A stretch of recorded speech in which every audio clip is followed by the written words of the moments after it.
Saludos, talentoso. Continuamos resolviendo la sección de historia para el examen Comipems 2021 de la guía que pertenece a la Escuela Nacional Preparatoria.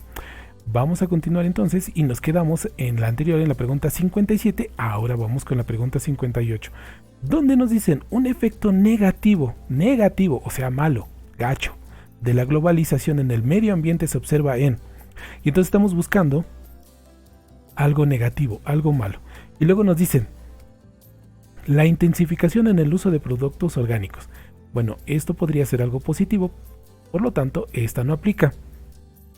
Luego nos dicen el aumento de reservas ecológicas protegidas. Obviamente esto sería un efecto positivo, tampoco aplica y además no es algo que sea una consecuencia de la globalización. La búsqueda de soluciones podría ser algo positivo, pues por la lógica esto tampoco aplica. Para evitar la extinción de especies. Simplemente en México tenemos un grave problema con el comercio de especies en peligro de extinción y que se hace no solo para el mercado nacional, sino para el mercado internacional. Entonces es obvio que esto no es un beneficio ni es un efecto positivo de la globalización.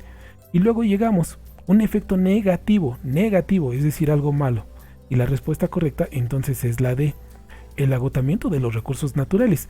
Sin ir tan lejos, si tú como yo te encuentras en la Ciudad de México, sabes que empezamos ya a padecer la escasez de agua, que es un recurso natural vital, que ya empieza a escasear, entonces se nos está acabando el agua. Nosotros en la Ciudad de México ya lo vivimos, ya lo estamos viendo. Este es un efecto negativo de la globalización. No es el único, sabemos también que los bosques están también desapareciendo. Incluso en el Amazonas tenemos un serio problema porque el Amazonas está desapareciendo a un ritmo tremendamente acelerado. Ese es entonces el efecto negativo. La respuesta correcta aquí sería la D. Nos vamos con la siguiente pregunta, que es la 59. Para que tú puedas contestar esta pregunta, te sugiero que des un repaso de las culturas precolombinas. Para que tú puedas poder contestar esta pregunta, yo te sugeriría, puedes hacer un cuadrito en el cual coloques las principales culturas mesoamericanas, coloques su periodo, es decir, de qué año a qué año se encuentran presentes estas culturas, su ubicación geográfica, cuáles son los lugares donde van a estar presentes estas culturas y sus rasgos distintivos, característicos. Si tú haces esto, vas a poder contestar esta pregunta y vas a saber que a la cultura que florece en Monte Albán y que se le suele llamar la gente de las nubes es la cultura zapoteca. Esa es la respuesta correcta. Entonces no dejes de hacer tu cuadrito para que puedas contestar estas preguntas. Avancemos y vamos con la siguiente. Y nos dicen, en el ámbito comercial, la aplicación de las reformas borbónicas en la Nueva España pretendía, y mira, aquí casi también te sugieren la respuesta, porque te dicen comercial. Estamos hablando, cuando decimos borbónico y Nueva España, pues estamos hablando en la época colonial. La época colonial que en México va a abarcar de 1521, que es cuando la Tenochtitlán cae frente a Cortés, y hasta que nosotros nos independizamos, y eso ocurre en 1810. Este es el periodo colonial. Y nos dice que predomina el feudalismo.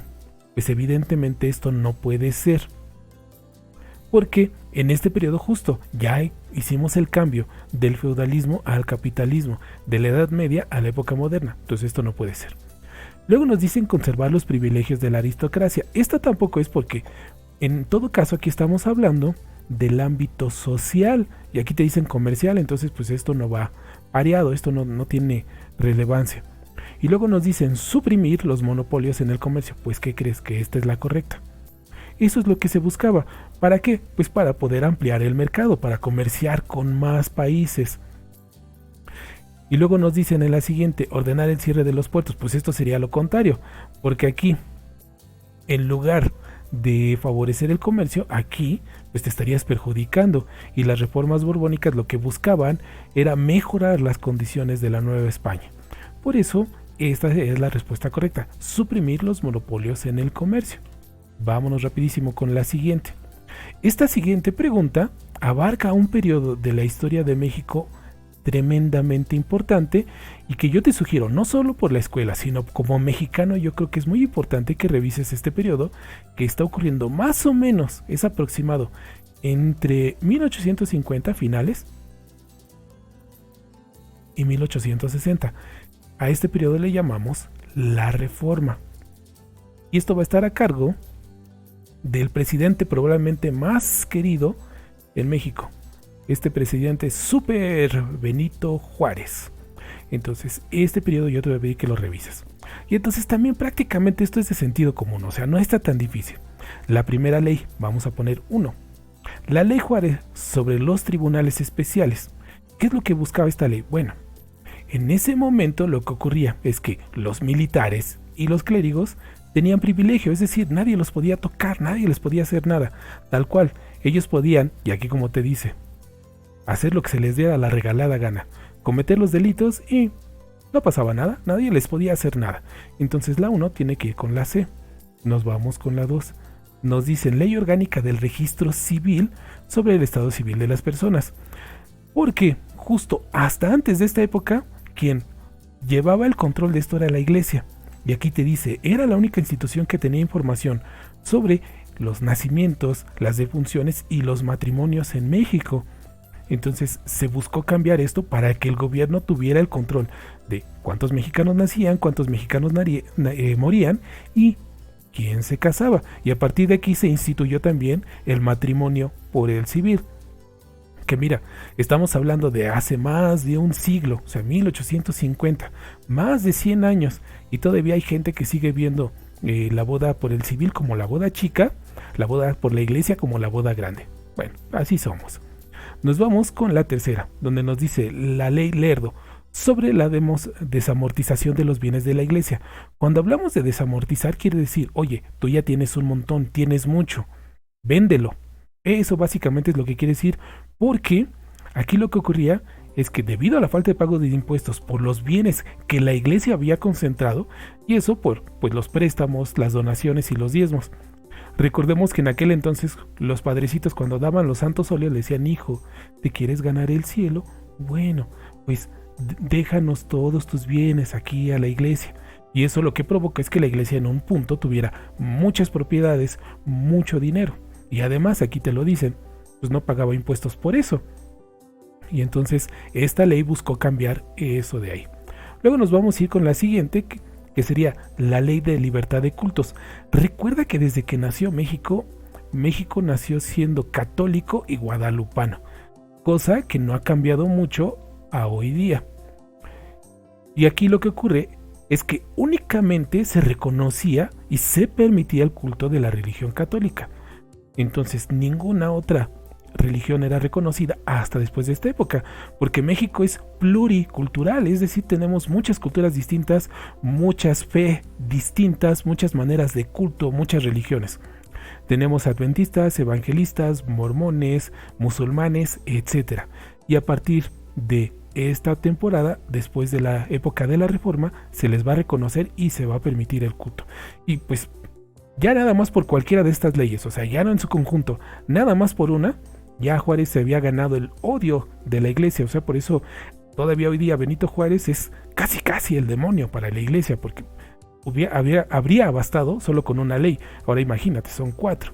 Bueno, una vez dicho eso, y para que no nos vayan a cerrar el changarro por estar hablando de cuestiones políticas, vamos con la siguiente pregunta, donde nos dicen, durante el periodo porfirista, ¿cuáles de aquí contribuyeron al desarrollo económico del país?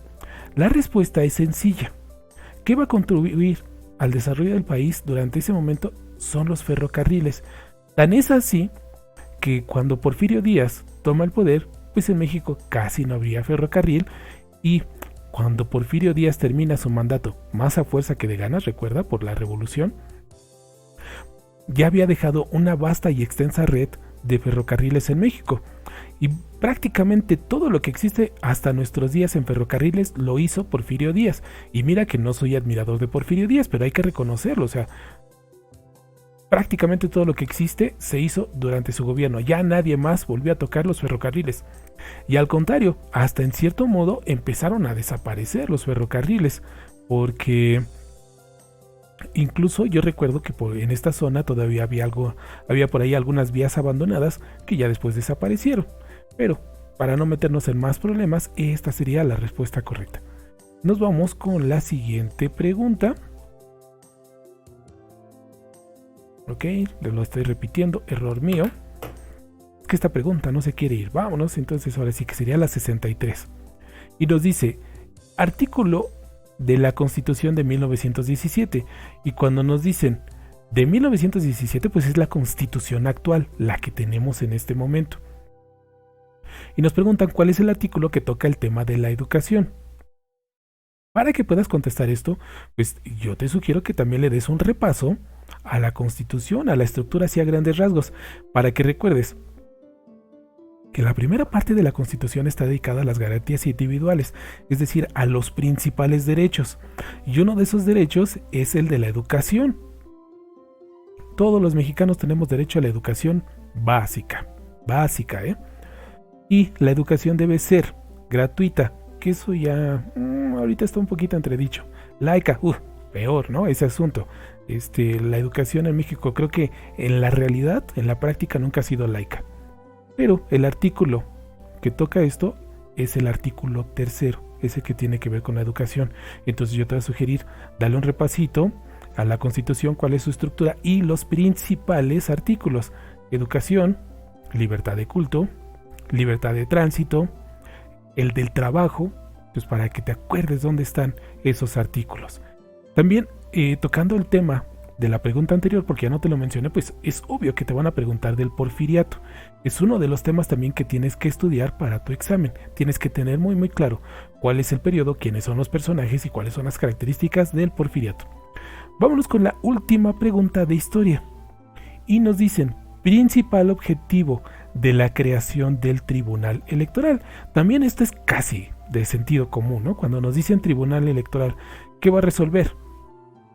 El Tribunal Electoral no proporciona el material para las elecciones. Eso lo hace nuestro ahora INE, que antes era IFE, Instituto Federal Electoral, ahora Instituto Nacional Electoral. Por lo tanto, pues esta no puede aplicar, esta no es.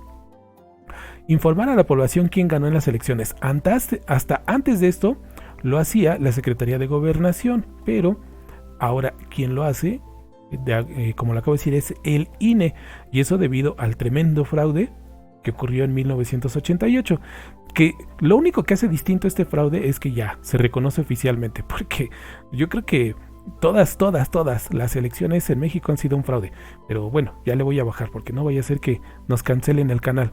Designar el presupuesto a los partidos políticos. De nueva cuenta, esto lo hace el INE, no lo hace el tribunal. ¿Y entonces qué hace el tribunal? Pues es obvio, pues el tribunal resuelve las controversias electorales. Ya sabes, voto por voto, casilla por casilla. Eso lo tiene que hacer el Tribunal Electoral. Y con esto ya terminamos la sección de historia de la guía Comipems 2021. Para que puedas resolver este tema también es importante porque te pueden preguntar de el México contemporáneo. Y por ejemplo, 1988 es un año muy importante. Tienes que también revisar qué ocurre durante el sexenio de Carlos Salinas de Gortari. Hay muchas cosas interesantes que ocurren. Justo una de ellas es la creación del Tribunal Electoral. Hay muchas otras cosas como la privatización de muchas empresas, entre ellas, por ejemplo, se privatiza Telmex y de ahí vamos a tener al hombre más rico que en algún momento fue del mundo, Carlos Slim. También se va a privatizar el canal de televisión que teníamos estatal, que era Imevisión en aquel entonces, que pasa a convertirse en TV Azteca. Entonces, que revises ese periodo también es muy importante porque sí vas a tener preguntas. ¿Cuál es la característica del neoliberalismo? ¿Cuáles fueron las privatizaciones? ¿Qué instituciones se crearon? ¿Qué es el Tratado de Libre Comercio? Todo eso te lo van a preguntar en el examen. Entonces ya tienes más o menos una guía, una ayudadita, ya sabes más o menos cuáles son las preguntas que van a venir en el examen, también ya sabes cuáles son los temas más importantes y relevantes. Ya tengo por ahí un video, te voy a dejar el enlace en la descripción para que vayas al video de los aspectos básicos, esenciales que tienes que conocer de historia para poder abordar el temario Comipems. Entonces, para que te vayas a revisar este video y te pongas a estudiar, yo ya no te quito más el tiempo y me despido de ti. Nos vemos en el próximo video.